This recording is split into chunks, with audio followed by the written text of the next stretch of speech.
तो कल या परसों आपका एग्ज़ाम है। पूरे साल आपने कुछ नहीं पढ़ा और आज आप ये बुक लेके बैठे हो। अब आपको टेंशन हो रही है कि आपका एग्ज़ाम कैसे जाएगा, आपको तो कुछ आता ही नहीं है अभी तक, आपने कुछ पढ़ा भी नहीं है, आपके इतने मार्क्स आएंगे भी कि आप पास हो जाओगे या नहीं। तो ये सब क्या है? ये स्ट्रेस है। और आज इस वीडियो में हम स्ट्रेस के बारे में पढ़ेंगे। आज की इस यूनिट में हम पढ़ेंगे concept of stress, nature of stress, sources of stress and measurement of stress, and I'll try to explain all of this with the help of images so that it gets easier for you to understand the concept and remember it for a longer period of time. All right. तो अभी जो आपको tension हो रही है ना कि आपके एग्ज़ाम में कैसे मार्क्स आएंगे, आप पढ़ भी पाओगे या नहीं, आप कितने मार्क्स तो आ ही जाएंगे कि आप पास होगे या नहीं, तो ये स्ट्रेस ही एक्सपीरियंस कर रहे हो आप।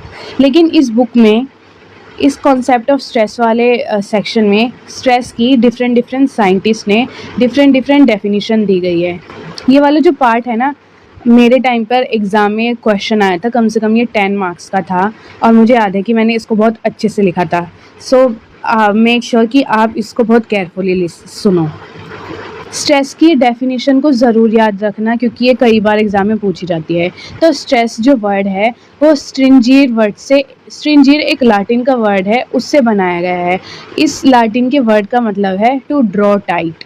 अब स्ट्रेस वर्ड का ओरिजिन या फिर लोगों ने जैसे स्ट्रेस को डिफ़ाइन करना शुरू किया वो 17th सेंचुरी से बदलता रहा है।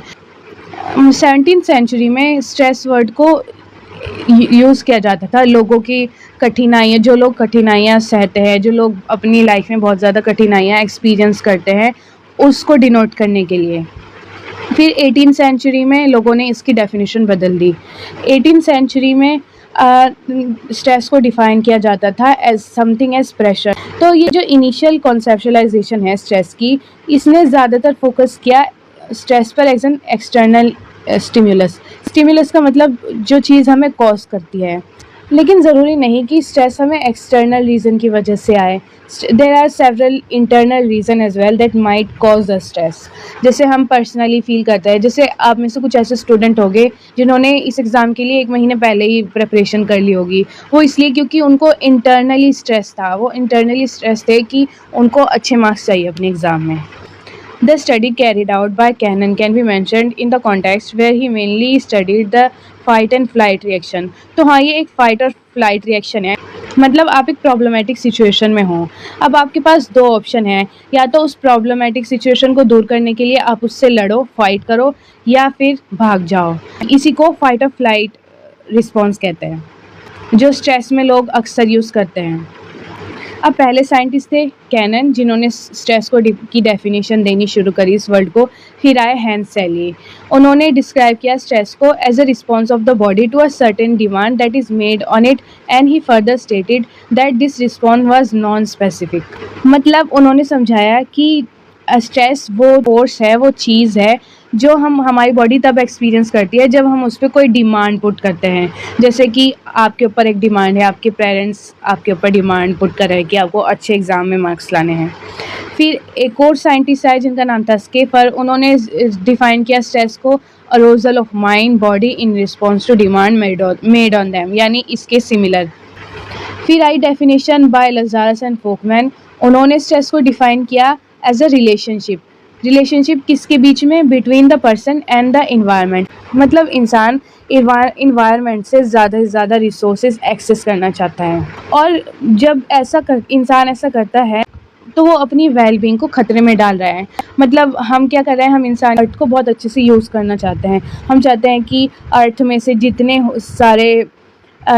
सारे मिनरल्स हो सके हम उनको एक्सेस कर पाए अपने फ़ायदे के लिए। लेकिन इससे क्या हो रहा है, वो रिसोर्सेज कम हो रहे हैं। बहुत सारे रिसोर्सेज होते हैं जो रिन्यूएबल होते हैं और बहुत होते हैं जो नॉन रिन्यूएबल होते हैं, जैसे पेट्रोल वगैरह।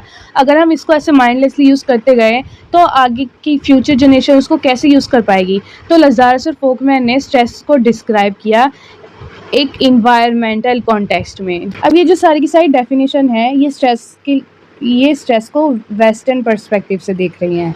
अब हम देखते हैं कि ईस्टर्न पर्सपेक्टिव से स्ट्रेस क्या है। ईस्टर्न पर्सपेक्टिव के अकॉर्डिंग स्ट्रेस डिनोट्स एब्सेंस और लैक ऑफ इनर पीस। मतलब स्ट्रेस क्या है? जब भी हम इनर पीस नहीं फ़ील करते, जब भी हम अंदर से पीसफुल और शांत फ़ील नहीं करते, तो इसका मतलब ये है कि हम स्ट्रेसफुल है।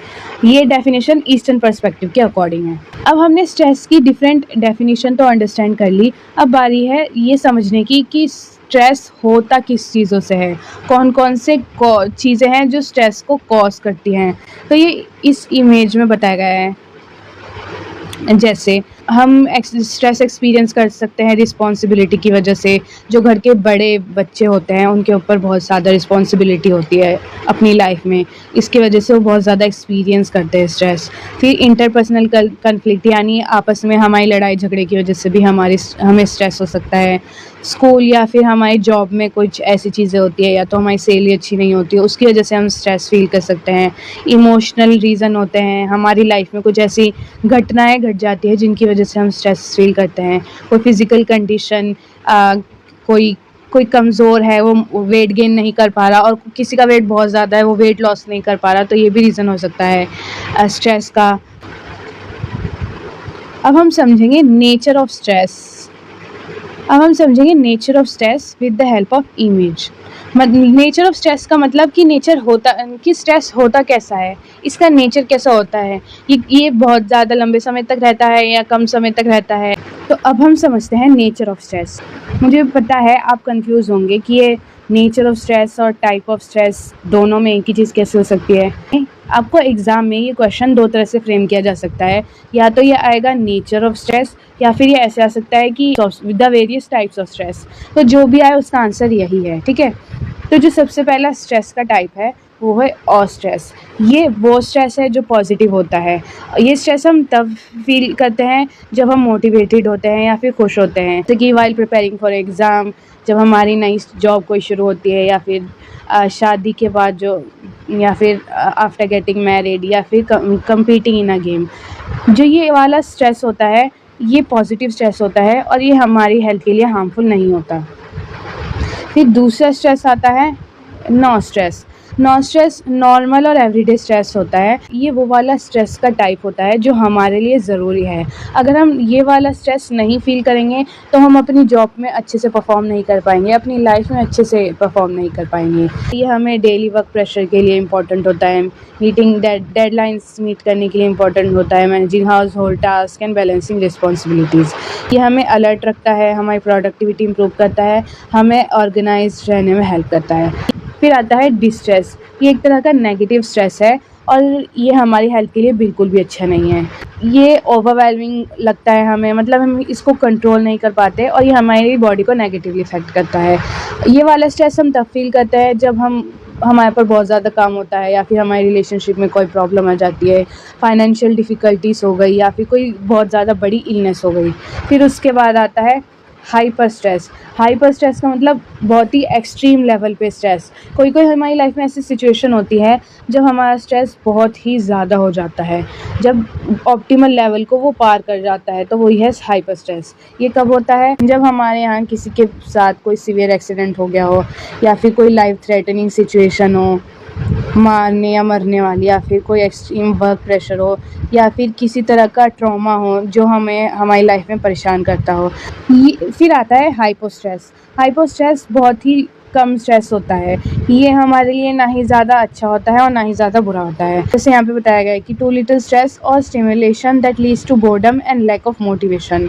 और ये वाला स्ट्रेस हम तब फील करते हैं जब हमारे रूटीन अच्छा नहीं होता, हमारी लाइफ में गोल नहीं होते, हम बहुत ज़्यादा लेज़ी फील कर रहे होते हैं और हमारे पास कोई रिस्पॉन्सिबिलिटी नहीं होती। अब हम समझेंगे सिम्टम्स ऑफ स्ट्रेस, यानी वो कौन से सिम्टम्स होते हैं जिनसे हम पता लगा सकते हैं कि हम स्ट्रेस फील कर रहे हैं।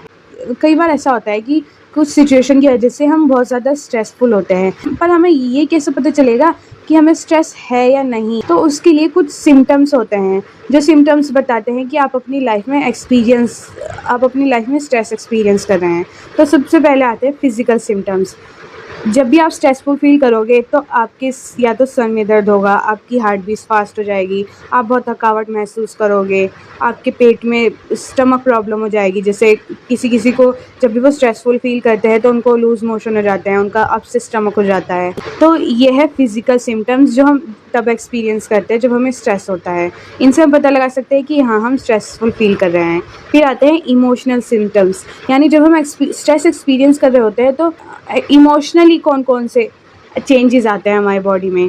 सबसे पहला हम इरिटेटेड फील करते हैं हर चीज़ से, कुछ भी हो रहा हो हमें बहुत इरिटेशन फील होती है, हम बहुत ज़्यादा सैड फील करने लग जाते हैं, बहुत ज़्यादा ओवरवेल्म का मतलब बहुत ही ज़्यादा ऐसी सिचुएशन कि हम उसे कंट्रोल ना कर पाए, हमें एंजाइटी होने लग जाती है और हमारे बात बात पर मूड चेंज होने लग जाता है। अभी हम खुश थे, अभी हम रोने लग गए और हम बहुत अकेला फील तो ये सारे हैं इमोशनल सिम्टम्स जो तब दिखते हैं जब हम स्ट्रेस एक्सपीरियंस कर रहे होते हैं।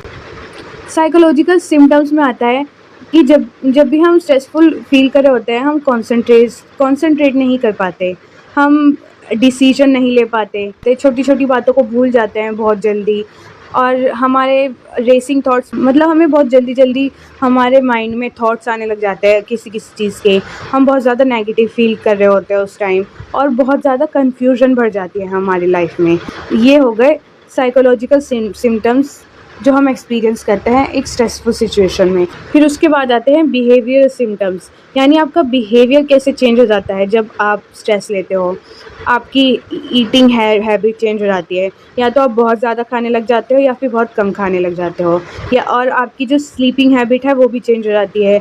जब आप स्ट्रेसफुल फील कर रहे होते हो या तो आप बहुत ज़्यादा सोने लग जाते हो या फिर आपको नींद ही नहीं आती और आपको लोगों के साथ घुलना मिलना सोशलाइजिंग ये चीज़ें आपको अच्छी नहीं लगती उस टाइम पे। Procrastination and avoiding task, procrastination का मतलब चीज़ों को टालना, यानी आप चीज़ों को टालना शुरू कर देते हो। कोई भी इंपॉर्टेंट काम हो आप कहते हो कि अभी बाद में करूँगी या बाद में करूँगा।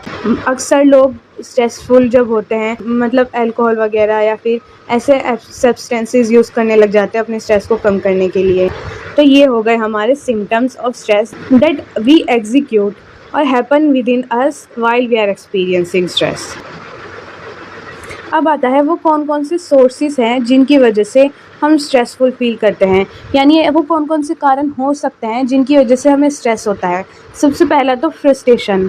हमारी लाइफ में बहुत सारे ऐसे मोमेंट होते हैं जब हमने एक्सपेक्ट तो कुछ और किया होता है लेकिन हो कुछ जाता है, तो हम उस टाइम पे फ्रस्ट्रेटेड फील करने लग जाते हैं और उस फ्रस्ट्रेशन की वजह से स्ट्रेस होने लग जाता है। इसके एग्जांपल क्या होंगे, जैसे कि हमने एग्ज़ाम में बहुत मेहनत की लेकिन हमारे मार्क्स अच्छे नहीं आए।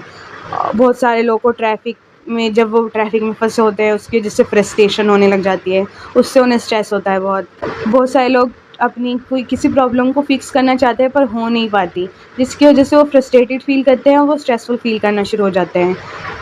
और फिर आते हैं लाइफ इवेंट्स। कभी कभी हमारी लाइफ में कुछ ऐसे इवेंट्स अकर हो जाते हैं due to which we might experience stress. अब वो इवेंट कौन से हो सकते हैं, जैसे हमारे किसी लव्ड वन की जान चली जाना। हमें स्ट्रेस तब भी बहुत ज़्यादा होता है जब हमारी जॉब चली जाती है, या फिर किसी को तब होता है जब उनकी नई जॉब लगती है। किसी सीरियस इलनेस या फिर किसी इंजरी की वजह से भी हमें स्ट्रेस हो सकता है। तो ये सब क्या है, ये सोर्सेज है या फिर रीज़न है जिनकी वजह से हमें स्ट्रेस होता है। तो ये क्वेश्चन जब आपके एग्ज़ाम में आएगा तो ज़रूरी नहीं कि ऐसा ही है कि what are explain the sources of stress, ये ऐसे भी आ सकता है explain the reason of stress. फिर उसके बाद आता है प्रेशर।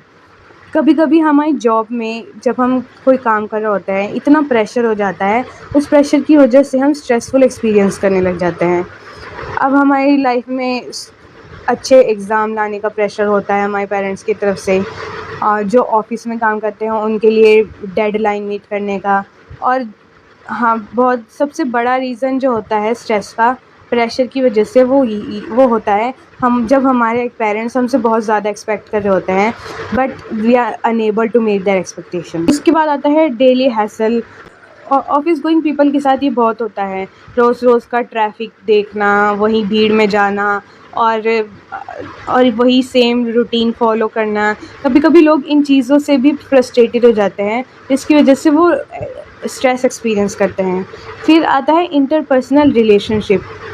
कुछ लोगों की रिलेशनशिप जब अच्छी नहीं चलती, जैसे हस्बैंड वाइफ की या आपके आपके फ्रेंड्स के साथ, उसकी वजह से भी आपका स्ट्रेस एक्सपीरियंस हो सकता है।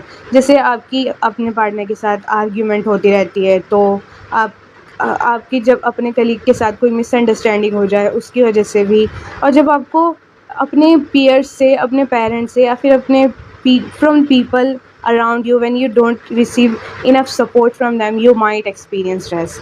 Then comes stress as a result of social condition. फिर उसके बाद आता है stress as a result of social conditions. हमारी कंट्री में, जैसे हमारी कंट्री में इन्फ्लेशन हो रही है, हमारी कंट्री में एम्प्लॉयमेंट बहुत ज़्यादा है और पॉवर्टी इश्यूज बहुत ज़्यादा है।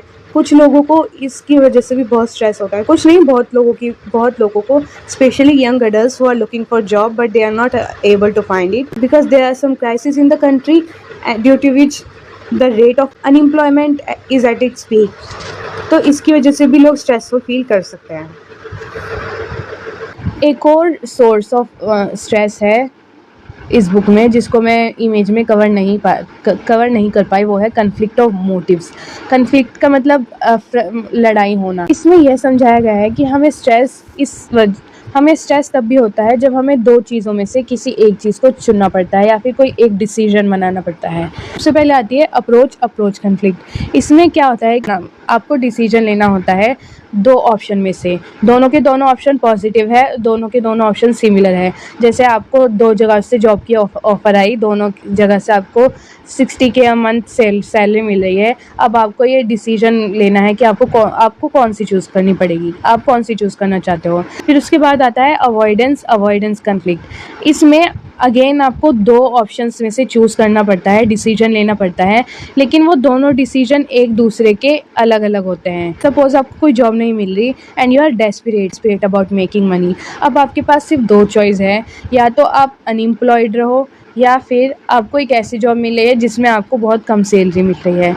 अब ये एक ऐसी सिचुएशन है जिसमें आपको अनएम्प्लॉयड रहना भी नामंजूर है और एक छोटी मोटी जॉब करना भी नामंजूर है, और सिचुएशन ये है कि आपको इन दोनों में से किसी एक को चूज़ करना है। तो आप सोचो कि उस इंसान को कितना स्ट्रेस होता होगा, राइट। अब इस वाली कन्फ्लिक्ट में एक ही गोल होता है, वो पॉजिटिव और नेगेटिव दोनों होता है। जैसे कि किसी को बाहर की किसी कंट्री में जॉब मिल गई, अब उस इंसान के पास एक तो ये खुशी है कि वो बाहर जा रहा है, और दूसरा उसको ये टेंशन है, उसको ये गम है कि उसको अपने पेरेंट्स को छोड़ना पड़ेगा।